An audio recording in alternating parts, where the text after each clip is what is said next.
Hi, this is Alayne Kay Christian. Since this presentation was initially planned for authors and illustrators, at the end of the presentation I suggest that the book be used as a mentor text. But I want to take a minute to talk to teachers, parents, librarians, caregivers of children anywhere. And I want to encourage you to read this story to your children. It's not just a Christmas book. It's a story that should be read year-round. And so I encourage you, please, read it to your children. I was trying to find a way to express, besides talking about kindness and love and unity and community, which is such an important message for today, how to express the value of this book to children.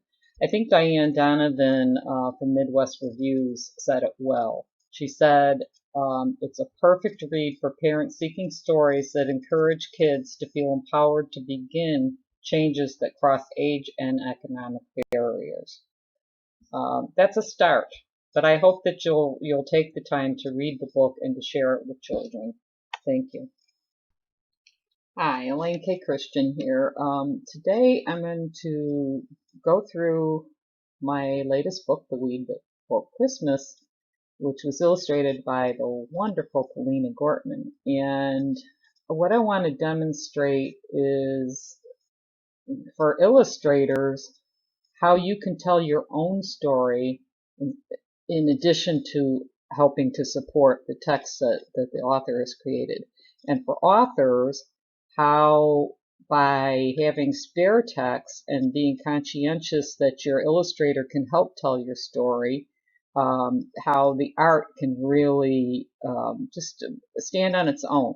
So I'm leaving the text out, and I'm just going to show you the art and talk about how Polina developed a story that in some cases are part of my text, and in other cases it goes along with my text, it supports my text, but it's its own story. I didn't tell her to create these characters. I didn't tell her to create the visual story that she created, and I find it amazing.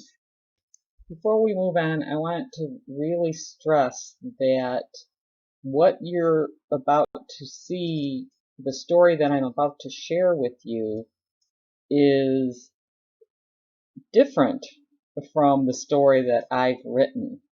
I purposely left the text out so that you can see Polina's story. So it's really important that you understand that when you read the book, you're going to get another story. So basically what you're getting out of this is two different stories that come together to create the wonderful messages that Polina and I made together. This is the second spread, and what I like about it is this perspective here is kind of related, very related to the scene here. They're both in the same area in the city, and here is the little girl and her mom walking, and then we see them a little farther along here, and there's our first introduction to the weed when it's sprouting. You'll see throughout the book that the characters show up repeatedly, and most of the time the characters have purpose. They're not just random, which I really like, but you will see this person with her dog again, and probably some other ones that I haven't discovered yet, because it's just a visual pleasure all the way through. Here I've just blown up the same second spread, just so you could see a little bit better the mom and the girl, the backpack, the lunchbox. I just love it. I love how Polina did that, and so I have to brag about it. Okay. Here we start introducing some of the characters that help tell the story. Here we've got the little girl and her mom. Here we have the older couple and their dog, Weed, of course. A homeless man and his dog. What I love about this spread is here he is seeking kindness. And here's weed wanting to be seen. And the text talks about how, there's all this activity and so much going on and so many people, but no one notices weed. And I love that. What's really happening here? What else aren't they noticing? I just feel like it's such a great thing for kids to be involved in. Yeah, they're not noticing weed, but they're not noticing this, the more important part. And look at why they're not noticing. And look how, I don't know, they down they are, I guess, so, but we're going to see more of these people. And again, I may be missing these people showing up again, but if you buy the book, you can play a game and see if you can find them. So even without text, you can kind of start seeing the story progressing. We saw weed as a seedling. Then we saw weed growing larger, but he was still green.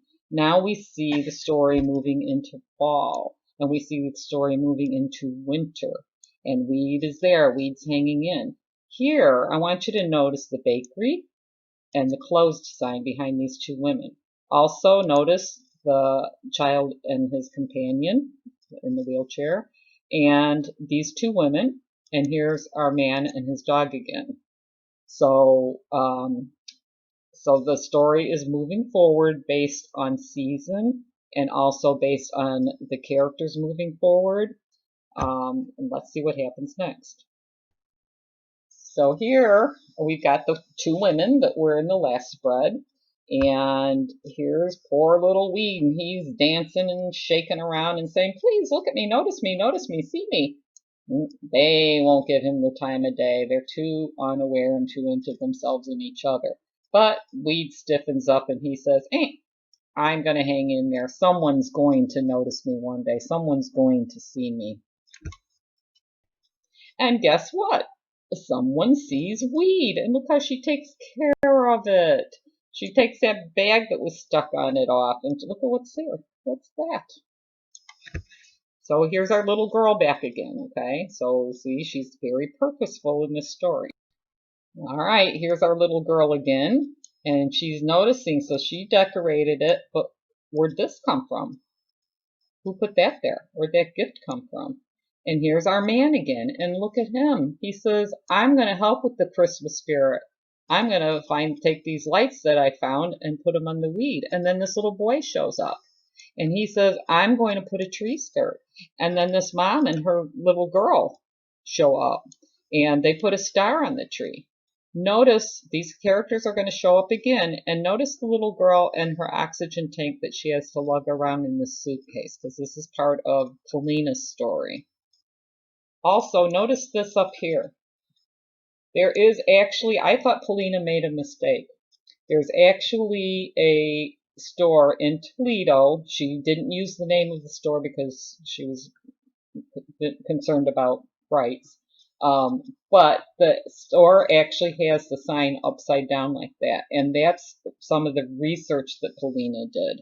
And any of the buildings and things all come from the research that Polina did, the corner where this occurs and everything. So to you illustrators, it's really important to do your research if you're doing something that's regional.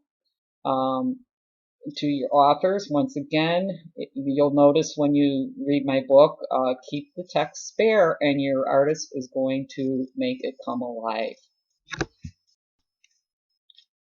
So here we start seeing the result of the little girl noticing the weed and the little girl decorating the weed and the kind stranger who left a gift underneath the weed. People start coming. Here's the little girl and her mom. Here's the older woman and her dog. Here's the two women, and they're all bringing things. You're going to see these characters again. Here is the man that was seeking kindness, and look at the kindness that the city starts bringing around. Isn't it lovely how Polina showed this? Okay.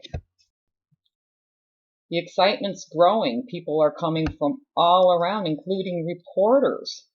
and everyone is bringing something to give. Here's our older woman with her dog. Here's Santa and the elf. Here people are wanting their picture taken with the famous Christmas weed. Cars are zooming and zipping and beeping their horns hello. It's just a merry scene. And here you go. Here's some of that research that Polina did. West 184. I like that. And as the excitement grows, the giving and the kindness and the community and the unity of the community grows. And so here we've got our little girl again, and this is her dad. He's the baker. You're going to learn that later on. And remember, we noticed the bakery closed. Here's that little boy who put the tree skirt. Some of these people, if you look hard enough, they might be ones we've seen before, but see how they're just passing out hot drinks and sandwiches and food. Isn't it nice? And then here's Weed. He is so excited about the Christmas Jubilee. He's dancing. And the city continues to come together. They're all standing around and they're singing Christmas carols. And in real life, this happened. They sang "Oh Christmas Weed," which I thought was really cool. And look at Weed. He's right in the center of it, and all the giving and all the unity and community. And the musicians showed up. And here's your Santa and your elf and the little boy again. And there's the man with his dog and the woman with the little girl. And the woman with the little girl who has the oxygen tank, and the little girl's dad, the baker, and the older man and woman with their dog, and the boy in the wheelchair with his companion, and the woman and the daughter that we saw crossing the street in the beginning near the older man and woman. And goodness and love soars through the city. Isn't this beautiful? We recognize these people. We recognize these people. We recognize this little guy. We recognize these people and these people, all in the name of community, unity, kindness. But uh-oh, things aren't looking too good. Here's the little girl, and here's Weed. He's getting tossed around pretty good by this ice storm. What's going to happen? I love this illustration. The text is pretty cool too, if I say so myself. So you're going to have to read my book. And even in the storm, the city comes together. Remember the two women who couldn't give Weed the time of day? Well, they came around and they started bringing things to the giving center. But look at here, how they're helping this woman who fell. Isn't that lovely how they've changed? They're not so much into themselves and unaware of what's going on around them anymore. I love that.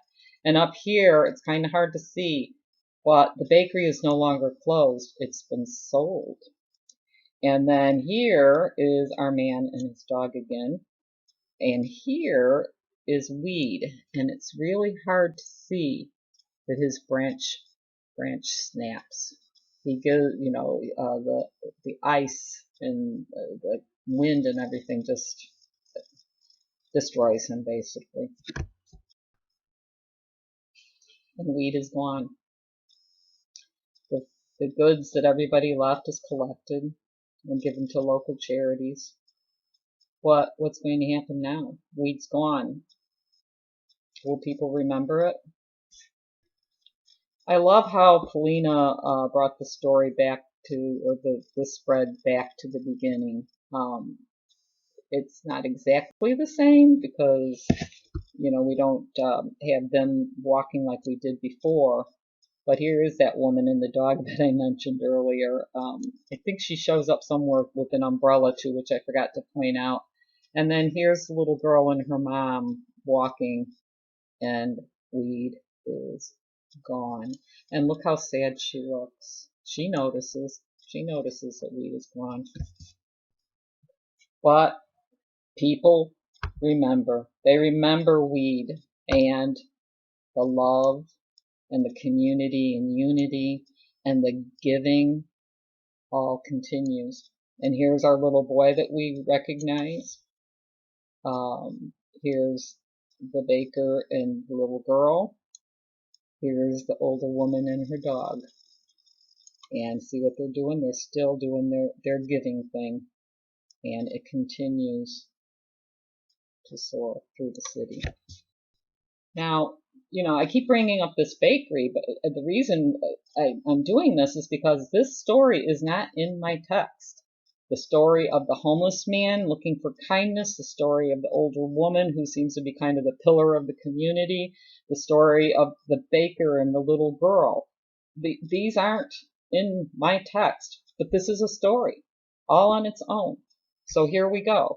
We've got the man, and the woman is introducing the man to the baker, who is opening soon and now hiring. Isn't that lovely? I love that. And thanks to Weed and the pillar of the community, a little girl and her friend, people in general, people who have heart, all are welcome, open. This is the man and his dog that were seeking kindness, and now he has a job. The little girl who had to lug around the oxygen tank in a suitcase now has an oxygen tank backpack. This is Polina. This is the artist. This is not me, but it makes my book all the better. And look at these little guys. What do you think's happening here? Where do you think the love and the unity and the community and the kindness is going?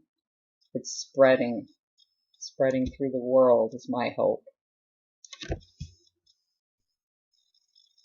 I hope that this quick little presentation makes you think, that it gives you some ideas. When you're illustrating, think beyond the text. Yes, you want to, again, support the text, but if you do nothing but repeat in your art what the author has said in the text, you're not taking advantage of the situation. We creatives love to create. So why not help tell the story? Why not take and put your story in there too? And again, authors, the same thing. Leave some room for your illustrators and trust that they're going to help tell the story. I hope to come back with some other books and talk about them and show some tricks that the illustrators used. I hope you will support Polina and me by buying the book and examining it and using it as a mentor text. And if you like it, also please give us some reviews. Thank you.